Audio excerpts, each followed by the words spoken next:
Үл тасрах хуучрын аялгау. Зогсоо хайрхан шүтэнтэй, залгаж төрдөг хөвлгаадтай, зэрэглэн дунд хөвөлдсөн завхан нутгийн унган хүү банзрагчийн тухай ээнхүү тэрлэжсэн.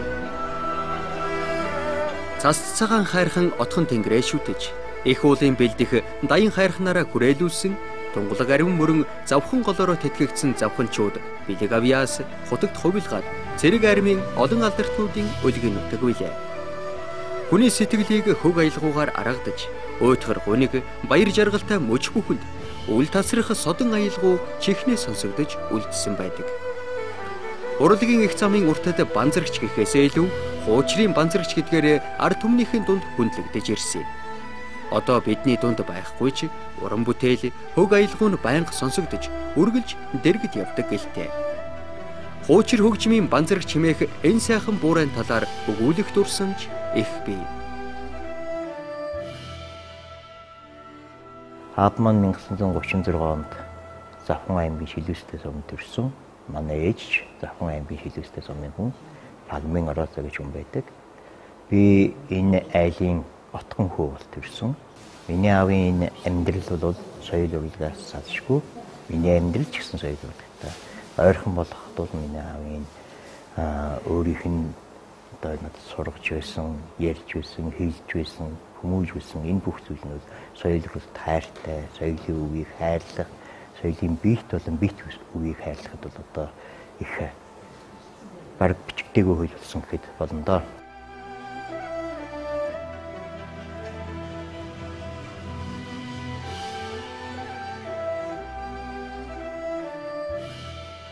Аавын маань одоо хамгийн нандин нэг хэлж үлдэг бол соёлын биет болон биет үгийг хайрлан хамгаалах. Тэрэнд одоо сэтгэл санаа бүх зүйлээ зориулж байгаарай миний хүү гэж захидаг байсан.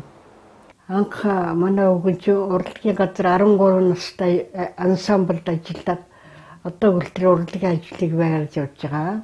60 гаруй жил одоо урлагийн байгууллагад ажил хийлээ. Одоо насныхаа дэвтгүүд гарсан ч гэсэн хүүхдүүдийг сургууль хөгжүүлэх талаар нэлээд юу их дуртай ажилладаг байсан л да. Ер нь төгсөлтөө юу яатлал урлагаар их явж ирсэн. За аавын бас нэг сайхан чанар бол энэ соёл урлагийн залгам шалаа хойч үеийг бэлтгэхэд бол асар их санаа тавьдаг хүн байсан. Саяхан гэл манай аав маань 85 нас хүртэл хаан өдрийн соёлын ордны зөвлөх багшаар ажиллаж байлаа. Зөвлөх багшаар ажиллаж байхад нь манай аав маань төгөл рүү хууруулаад одоо хуучир болоод төгөл рүү хургийн хичээлийг ордог байсан. Одоо олон сайхан шавнар нь бүгд л миний аавын зам чанарын тухай ярьдаг. Хоёр давхарт нэг өрөөнд нэлээд том хамгийн гайгүй гэсэн өрөөнд нь нэг хэдэн хүүхэд аваад анх мөрөөрийнхээ сургалтыг хичээллүүлж эхлүүлээд байж хахад миний яг хажуу талын өрөөнд банзар шогш маань төгөлдрөөр заагаад тэгээд дээрээс нь төгөлдрөөр хөглөөд тэр үед бол би ямар сайхан хөгшин бэ, ямар сайхан хүн бэ гэж яг би бол тэр үнийг хуучир хөгжмийн багш тэгээд ийм хүн гэдгийг нь яг тэр их үедээ бол мэдэхгүй яг л зүгээр хичээлээ заачаал явааддаг байсан. Тэгээд би яг тэр үед бол би өөрөө бас нэг хамтлагт жанангийн хамтлагт хөгжимчин хийдэг байсан болохоор би өөрөө их гам унших бэлтгэл хийдэг байсан өрөөндөө. Тэгээд нэг өдөр яг гарсан би багштайгаа яг нүр туулаад тэгснэ банзар шогш надаас намайг зүгээр л за хүү өнгөх гоё байна даа л гэж нүг гэлсэн. Тэгэхэд би яг тэр үед бол би яг тэр үг бол намайг маш их урам зориг өгч одоо өөгшүүлсэн гэх юм уу да. Багшаасаа би маш их одоо урам зориг авсан. Миний сууж байгаа өрөө маань багшийн маань хамгийн сүүлд хичээл заагаад хамгийн сүүлд хөгжмөө тоглоод суудсан өрөө. Манай багш маань ерөөсөө өөрөө их гоё инээсэн, нэг гоё дотроосоо гоё инээсэн. Тэгээд зарим ингээд өвлийн хүүтэн ч хамаагүй хүрэйлэр. Заримдаа би яг нэг багш маань одоо болтол гэртээ сайхан амарж иж болдгоо боллоо гэж их боддог байсан. Ааваас эрхэмлж хоёр зүйлтэй байна. Нэг нь бол одоо өөрийнх нь тоглож байсан яг хөгжим байгаа. Нэг нь бол одоо төгөлдөр хөгжиж байсан багж байгаа. Тэгээ энэ багж хоёрын би хаан өдөр буюу соёлын ордны өөрийнх нь хичээл зааж байсан танхимд музей хий гэж бодож байгаа. Тэгээд энэ музей хийхээр одоо тэр ажлуудыг бол яг л хууль ёсныхан дагуу хийхээр хөөцөлдөж байгаа. Иргэдийн хурлыг тогтоол гаргах хэрэгтэй юм билээ. Тэр үед бол ярьдаг байсан да дипломат гэж ярьдаг байсан. Тийм одоо дипломат сүнхэн дотор бол манай аавын багж бол байдаг. Тэгээ аав одоо өвлөж биднэрт үлдсэн зүйл бол тэр л байгаа. Тэгээд төгөлдрийн хурлын тэр багжаар бол одоо гэх шиг индикатораар одоо өнгө ялгах сонсож байгаа тагс тоон дээшээ дойшоо гэдгийг үл ялгах юм байна. Аав сонсохлоороо бүхий л одоо байгалаархаа энэ мэдрэмжээр л одоо төгөлдрийн хурыг хөгжүүлдэг байсан. Тэгээ энэ хүнийг үл төгөлдрийн хур хөгжүүлнэл одоо Оросын багш заасан гэж хэлдэг. Аавын хувьд бол нөгөө өөрөө хүн тийм юу дөрвөн ачаал. Тэгээ ийм хүн биш учраас бид нар тэр энэ шавнар нь бол ирээд дандаа соёл урлагийн тухай ярьдаг. Ялангуяа хөгжим зэмсгэрийн тухай ярина. Тэгээ аавч өөр арх хөөхгүй, тамхи татахгүй тийм юу хүн байсан шүү дээ. Төлөв гэх юм уу тийм ээ.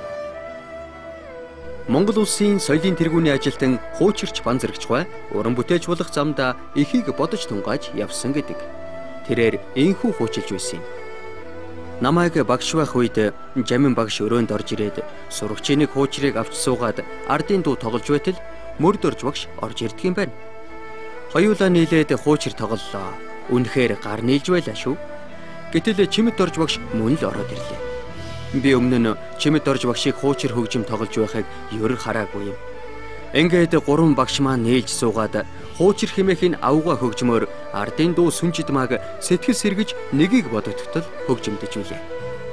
Айда энэ цаг сайхан үе байсан. Би тухайн үед энэ 3 мундаг багшийн хэмжээнд хүрэгч өдий байна да. Би ч нойр хоолой хасан байж улам их бэлдэх хэрэгтэй юм байна да гэж бодож сууж билээ. Хэмээн Банзарагч хуучирч бодлоо тэрлэн бичиж үлдээсэн нь энэ юм. Багшийн уран бүтээлд гэсэн сайн хуучирч сайн багшийн хажуугаар бас өөрийн гэсэн өөрмөц онцлогтой тэр тоглолтын ур чадвар гэдэг бол гайхалтай тэр хурууны сасалт гэдэг одоо хүртэл тэр хүний тоглох тэр шинж манерыг угтаж авсан хүн байгаа ч юм уу ч юм уу яг өвлж авсан хүн байна уу мэдэхгүй л байна. Тэрнээс гадна багш маань багшлахын зэрэгцээгээр хөгжим бүжгийн дунд сургууль одоо эх онд 80 жилийнхээ хийх гэж байгаа манай мэргэжлийн урлагийн байгууллагуудын бүх уран бүтээлчдийг бэлтгэдэг олон алдар суудныг төрүүлэн гаргадаг их уурхай болсон хөгжим бүжгийн дунд сургууль багшилж байгаад дараагаар нь багшийн сургууль багшилсан, соёлын дээдэд багшилсан, эргэж ирээд хөгжим хөглсөн. Би бас энэ нэг зүйлийг онцлох гэдэг нь хөгжим хөглөнө гэдэг бол бас тэр болгон хүнд байгаад байдаг тийм бас чадвар биш юм. 6 дугаар ангиас эхлээд Банзарагч багш дээрээ сурсан. Манай багш бол хичээлдээ заахтаа маш чам бай, ням бай, одоо байрал тавил энэ бол маш сайн тавьдаг. Мөн өөрөө нөгөө их даруу ер нь уурсан бухимдна гэж байдгүй. Хүүхдүүд ер нь загнана гэж байдгүй. Хуучир хөгжимч бас их адармаатай хөгжим шүү дээ. Тэгээд хичээлдээ заахтаа бол одоо болохгүй газар нь хурууныхын 9 дугаар энтрийг маш сайн онж тавьж өгдөг. Сурагчигаа хамт дагуулж их тоглодог хүн байсан.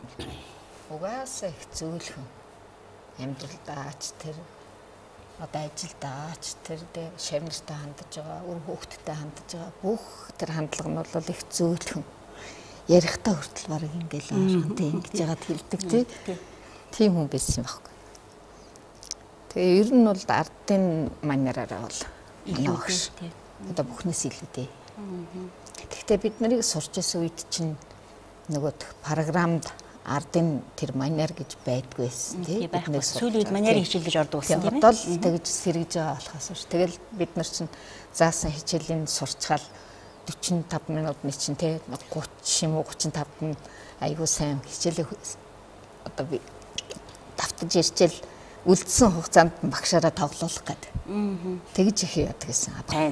Сайн байна л гэж дандаа магтаад. Их урам өгдөг тийм ээ. Одоо их тийм урам өгдөг тийм багш байсан. Тэгээд одоо би багшаараа багшийнхаа шав баснд би маш их баярлж авдаг штеп.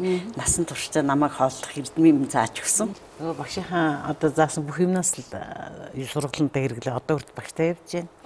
Тэгээ манай багш нь анх ингээд ороход ингээд хуучрын дор ингээд нэг дундаа нүхтэй нэг 2 тэн мөнгө гэдэг өс ч дээ дээр үү. Тэгээд энэ марныхаа дор ингээд хийчдэг. Тэгээд нөхгүй ингээд манерд тоглодог. Би одоо батад гэж бод. Тэгж нэг хүний хөгжмөд оруулдаг байсан баг те. Ийм гоё тоглодгон шүү гэдгийг л харуулдаг байсан баг те. Өөрөө мэдхгүй ирнээсээ энд нэг сайн багш байдаг гэж хүний сонсоод тэгээ өөрөө хайгаад очиж ирсэн 44-р сургууль дээр. Тэгэл багш нэг ийм урт хороомтой. Тэгээ тэр нь амар нүдэнд ингээд үлдсэн. Тэгэл айгүй сайн заадаг хичээлээ. Би яг тухайн үедээ соёлын сургуулийн лицей анги гэдэг хөгжмийн сургууль сурдаг байсан. Тэгээд тэр сургууль дээрээ багш нь чөлөөтэй байлуу тэр үед нэг хичээл орж байгаагүй. Тэгээд багш дээрээ очиж заалгадаг байсан аахгүй бандарч багш дээр. Тэгэл маш шаардангуй яг л хийх ёстой юм хийлгдэг. Тэгээд хуучир хөгжмийн хамгийн гол нь тэр нөгөө яаж дуурал гоё цэвэрхэн дуурах уу тэр техникээс гадна одоо яг хөгжмийнхаа талын цэвэрхэн тоглох тэр нэг ирзэн хийх тэгээ өшөө яаж юу тэг сүржийн маарыг янзалж хийх цэвэрлэх тэгэл тэр яаж дуурал одоо жишээ нь маар хуучрын маар өөрөө их бүдүүн штэ тэрийг яаж нарийнхан гоё цэвэрхэн янзалж тоглож байгаад дууралтанд нь өөр болох уу тэр талаас нь айгүйх сайн зааж өгдөг гэсэн. Тоглохдоо л өөрөө юу байдаг гэсэн тий. Ингээд нэг хагас суучил тэгэл тий. Ингээд хөгжим суудал дээр ингээд анхаал тий. Тэгээд нөгөө хурууныхаа үеэр тоглоод. Тэр нь л хамгийн онцлог. Тэр хурууны үеэр тоглодог тэр цацаж тоглодгийг одоо хэн илүү эзэмшсэн байдаг вэ? Надад тэрээс нэг харагддаггүй шүү дээ. Тийм ээ. Бас их өвөрмөц тоглолттой хүн тий. Син доош нэлээд даван болсон тий.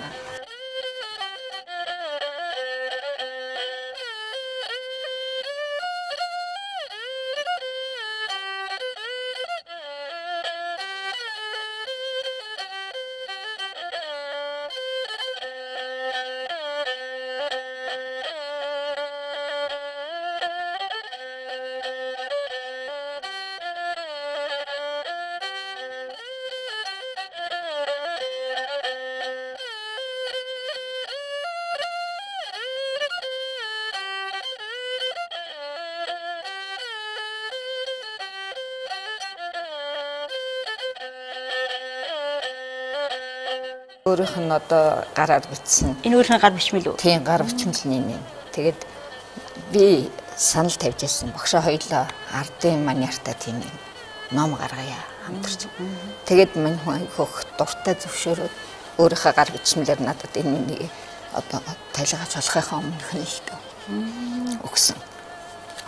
Тэгээд энэ нотоо бичсэн тий. Өөрийнх нь одоо тэр бүх юм л байдаг юм. Хамгийн ойрсон л шавнал би юм шиг байгаа. Тэгээ одоо энд содгийн ногоо гэл бүх тий. Тийм эднэрийг ингээд бичээд өөрөө энэ одоо нот өөрийнх нь нот өөрийнх нь гараад бичсэн тий. Гоё бичсэн байна тийм үү? Тэгээд тэр байтугай бүр ингээд тухайн үед ээж нь их мундаг хөгжимчин байсан гэж сая ярьсан. Тэрийн үеийнх нь өөрийн хүүхэд байхад нь одоо хүмүүс ирж тоглодог байсан тухай энд бичээд тэр ямар хүн одоо хоёр хөгжим тоглодог байсан тий хэн хуучир тоглодог байсан хэн шанз яоч тоглодог байсан 5 6 хүн хүрчрэл гэрт нь хүрчрээд яаж гоё хоршид тоглодог байсан тий одоо даш дэлггүй одоо тэр үеийн мундаг хүмүүс тэрнийг хараад өөрөө бол энэ хөгжим дуртай болсон гэдэг бичсэн байсан. Манай багш одоо бидэнд тэр хөрвүүлэг гэдгийг бол өөрөө маш их хийдэг байсан.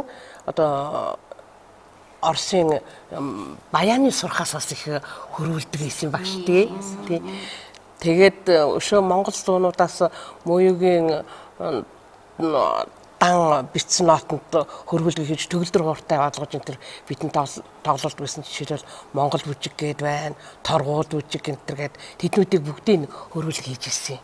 Багш маань яг хөгжим тоглохоос гадна яг энэ хөгжмийг яаж гоё дуурах вэ гэдэг тал дээр маш нарийн зааж өгдөг байсан л. Ардын дуужийн чуулгата 11 жил хуучирчнаар ажиллаж агаад тэгээ соёлын сургууль анх нэгдсэн тийм ээ. Тэгэхээр зэндээ шүхтэй тэнд багшаар агаад тэгээ багшийн буян штэ. Тэгээд багшилж ах шин би одоо тэр багшийн сургуулийн тэр соёлын сургуулийн жилдээ 5 6 хөтөж 10 хэдэн жил гэсэн 80 түүхэд хуушраар сургацсан байгаа юм тий. Манайх шин 4 жил сурдаг гэсэн штэ.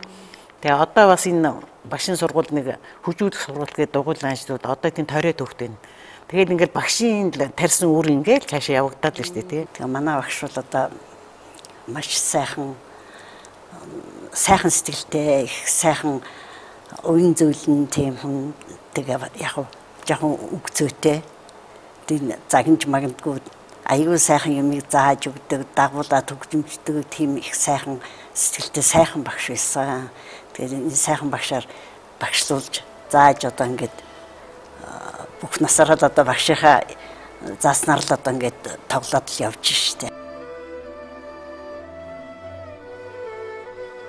Уртын дуушгэ уужуу сэтгэлтэй монголчууд бид шавхагдшгүй их авьяас бэлэгтэй ард түмэн. Энийг хүмүүний нэг бол яхаарахгүй нэрээрээ бус эзэмшсэн мэрэгжил уран бүтээлээр овгөлдөг банзарагчгүй юм. Шавхагдшгүй их авьяас бэлтгэж сургасан олон зуун шавнар бас ч хөө судалгааны ном бүтээлгээд хойч үе бидэндээ үлдээсэн юм их бий. Бүтээл бүхэн, он цаг бүхэн түүхийн бас нэгэн бичээс болдог шиг хуучир хөгжмийн банзарагчгүй талаар хуучлах, дурсан тодтогох бичээс хэдэнтэй үргэлжлэх нь лавтай. Энэ удаагийн бичээсийг эйхүү өндөрлөж байна.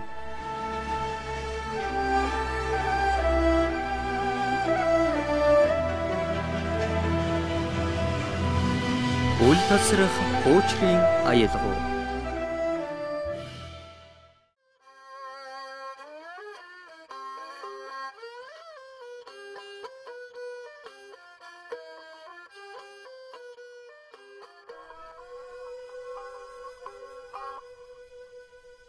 Миний хүү хуучраа аваад ирээ.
хид дуулах Монгол учир минь